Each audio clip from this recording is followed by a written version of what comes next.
আজ আমরা আপেক্ষিক বেগ নিয়ে আলোচনা করব। আপেক্ষিক বেগ অর্থাৎ রিলেটিভ ভেলোসিটি, এবং এই রিলেটিভ ভেলোসিটি আমরা কিভাবে নির্ণয় করব সেটা আজ আমরা ক্যালকুলেশনের মাধ্যমে দেখব। তার জন্য আমরা প্রথমে একটা চিত্র অঙ্কন করে নিয়েছি, এবং এই চিত্রের মাধ্যমে দেখানো হচ্ছে কি যে দেখা যাচ্ছে যে যে বস্তুটা, এই বস্তুটা একটা বস্তু যেটা ও এক্স বরাবর তার ভেক্টর দ্বারা চিহ্নিত করা হয়েছে, এবং এই ওয়ে ভেক্টরটির মান হচ্ছে ইউ, এবং এর সাপেক্ষে আর একটা বস্তু আমরা এখানে বি নিচ্ছি, ঠিক আছে। সেই বস্তুটার ভেক্টর ভি দ্বারা চিহ্নিত করা হয়েছে, অর্থাৎ ও বি এর মান হচ্ছে ভি। তাহলে আমাকে নির্ণয় করতে হবে এর সাপেক্ষে এই যে বি যে বস্তুটা রয়েছে তার আপেক্ষিক বেগ, অথবা আমরা যদি মনে করি যে বি এর সাপেক্ষে এর আপেক্ষিক বেগ নির্ণয় করব, সেটাও করা যাবে। এবং এখানে এ এবং বি এই বস্তুর দুটো, মানে এই ভেক্টর দুটো আলফা কোণে আনত রয়েছে। তাহলে আমরা কি বলতে পারি এখানে, যে ভেক্টরের যে সামান্তরিকের সূত্র বা ত্রিভুজ সূত্র আমরা জানি, সেটা থেকে আমরা এটাকে বের করতে পারি। এবং এই যে এ বস্তুটা রয়েছে, এ বস্তুটার সাপেক্ষে এই যে বি বস্তুটা, তার আপেক্ষিক বেগ আমরা কি বলতে পারি, যে ও সি এই যে রেখাংশটি রয়েছে এই রেখাংশটি দ্বারা চিহ্নিত করতে পারি। এবং এই ও সি এর মান আমরা ডব্লিউ ভেক্টর দ্বারা আমরা সূচিত করলাম, এবং যেহেতু এটা ভেক্টর, কাজেই এখানে সবসময় কিন্তু একটা ডাইরেকশন থাকবে। তাহলে আমাদের ক্যালকুলেশনের সুবিধার জন্য আমরা কি করলাম, এই যে ও বিন্দু থেকে ও এ এই ভেক্টরটার বা ইউ ভেক্টরটার সমান একটা উল্টো দিকে আমরা একটা রেখাংশ টানলাম, ঠিক আছে, এবং সেটার নাম দিলাম ও এ ডট। একই রকমভাবে আমরা কি করলাম, এই ও এ ডটের সমান সমান সি বিন্দু থেকে আমরা ও এক্স বরাবর একটা রেখাংশ টানলাম, যেটা বি বিন্দুতে টাচ করেছে, তাই তো। তাহলে এখানে এই যে কোণটা দাঁড়ালো, সেই কোণটা কত হবে, এটা যদি আলফা হয় তাহলে এটা হচ্ছে 180 মাইনাস আলফা, তাই তো। তাহলে এবার আর একটা জিনিস আমরা যদি দেখি, যে এই যে ডব্লিউ যে ভেক্টর, অর্থাৎ এই যে আপেক্ষিক যে বেগটা, সেই বেগটা যদি এই ও বি ভেক্টরের সাথে যদি থিটা কোণে আনত থাকে, তাহলে সেক্ষেত্রে কত ডিগ্রি অ্যাঙ্গেলে সেটা আনত রয়েছে সেটাও কিন্তু আমরা বের করতে পারবো। তাহলে এই যে একটা সামান্তরিক দাঁড়াচ্ছে, মানে ও A dot A dash C B, এই যে সামান্তরিকটা রয়েছে, এই সামান্তরিক থেকে আমরা সামান্তরিকের সূত্র অনুযায়ী যে লব্ধি ভেক্টর পাচ্ছি, সেই ভেক্টর আমরা কিভাবে নির্ণয় করি, অর্থাৎ ও সি মানে কি, রুট ওভার এখানে ইউ, তাই তো। এখানে আমরা ঠিক আছে উল্টো ডাইরেকশনে কাজ করছে তাই আমরা মাইনাস ধরেছি, কিন্তু এর যেটা আসল যে ম্যাগনিটিউড সেটা হচ্ছে ইউ। তাহলে কি হবে, u square plus v square plus 2uv cos, এই দুটো এই যে ভেক্টর তাদের মধ্যবর্তী অ্যাঙ্গেল, অর্থাৎ এই মধ্যবর্তী কোণটা কত, 180 ডিগ্রি মাইনাস আলফা, তাই তো।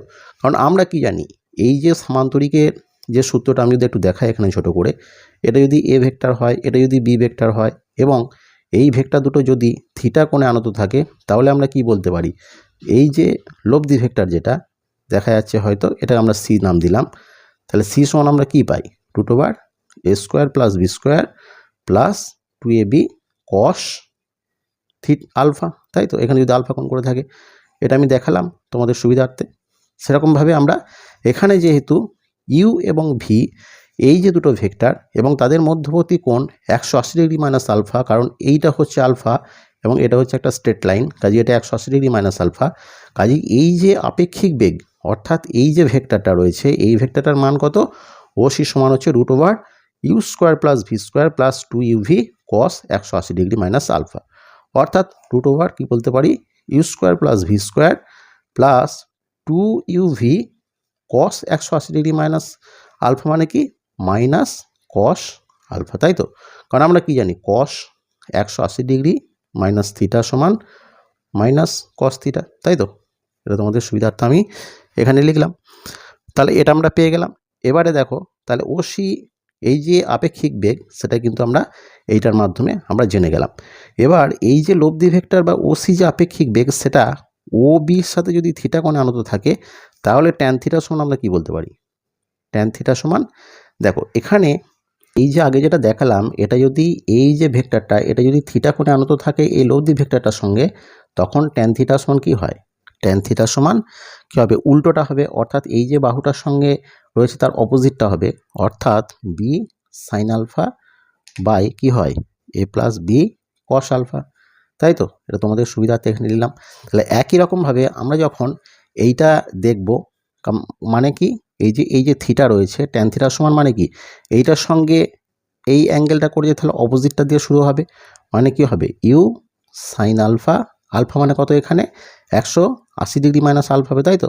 এটা হবে 180 ডিগ্রি মাইনাস আলফা বাই তার অপোজিটটা হবে, অর্থাৎ ভি প্লাস ইউ কী হবে? কস, তাদের মধ্যবর্তী কোণটা কত? 180 ডিগ্রি মাইনাস আলফা, তাই তো? তাহলে সমান কি হবে? U sine 180 degree minus theta মানে কত? সাইন 180 ডিগ্রি মাইনাস থিটা মানে কত? সাইন থিটা, তাই তো? আর তাহলে আমরা কী লিখলাম এখানে? U sine alpha by v minus, মানে কস 180 ডিগ্রি মাইনাস থিটা মানে কত? Minus cos theta. তাহলে কস 180 ডিগ্রি মাইনাস আলফা মানে কত? Plus u minus cos alpha, তাই তো? সমান আমরা কি লিখতে পারি? U sine alpha by v minus u cos alpha, তাই তো? তাহলে বা আমরা এখানে কি থিটা সমান হচ্ছে tan inverse u sine alpha by v minus u cos alpha, ঠিক আছে? তাহলে দেখো এইভাবে আমরা কোনটা নির্ণয় করতে পারি। একই রকমভাবে তাহলে এখানে কি হচ্ছে? এখানে এই যে আপেক্ষিক যে বেগটা, মানে এর সাপেক্ষে বি এর আপেক্ষিক বেগটা আমরা ওসি দ্বারা সূচিত করেছি এবং সেই আপেক্ষিক বেগের মানটা আমরা ডব্লিউ দ্বারা ধরছি। তাহলে এখানে ওসি সমান কত? ওসি সমান এখানে ডব্লিউ, তাই তো? মানে ওসি একটা ভেক্টর। একই রকমভাবে আমরা যদি বলি কি যে বি এর সাপেক্ষে যদি আমরা এ এর আপেক্ষিক বেগ ধরি, তাহলে কি হবে? তখন এই যে ভেক্টরটা রয়েছে সেটা অপোজিট ডাইরেকশনে কি ক্রিয়া করবে, অর্থাৎ তার এই যে ডাইরেকশনটা হবে সিও বরাবর, তাই তো? তাহলে আমরা যদি এটা বলতে পারি যে এটা হচ্ছে, এটা কি? এটা হচ্ছে এর সাপেক্ষে, এটা হচ্ছে এর সাপেক্ষে বি এর আপেক্ষিক বেগ, ঠিক আছে? এবার যদি আমরা কি বলি, এবার যদি আমরা দেখি যে বি এর সাপেক্ষে, যদি বলি যে বি এর সাপেক্ষে এর আপেক্ষিক বেগ, এর আপেক্ষিক বেগ যদি বলা হয়, তাহলে আমরা কি হবে?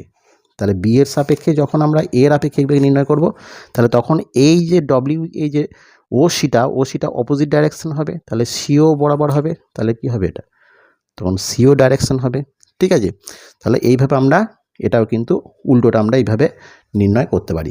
তাহলে আজকে তোমাদের কি দেখানো হলো যে আপেক্ষিক বেগ, মানে অর্থাৎ কোনো একটা বস্তুর সাপেক্ষে অন্য একটা বস্তুর আপেক্ষিক বেগটা আমরা কিভাবে নির্ণয় করব, সেটা আজকের এই ক্যালকুলেশনের মাধ্যমে তোমাদেরকে দেখানো হলো। নেক্সট ক্লাসে অন্য বিষয় নিয়ে আলোচনা হবে।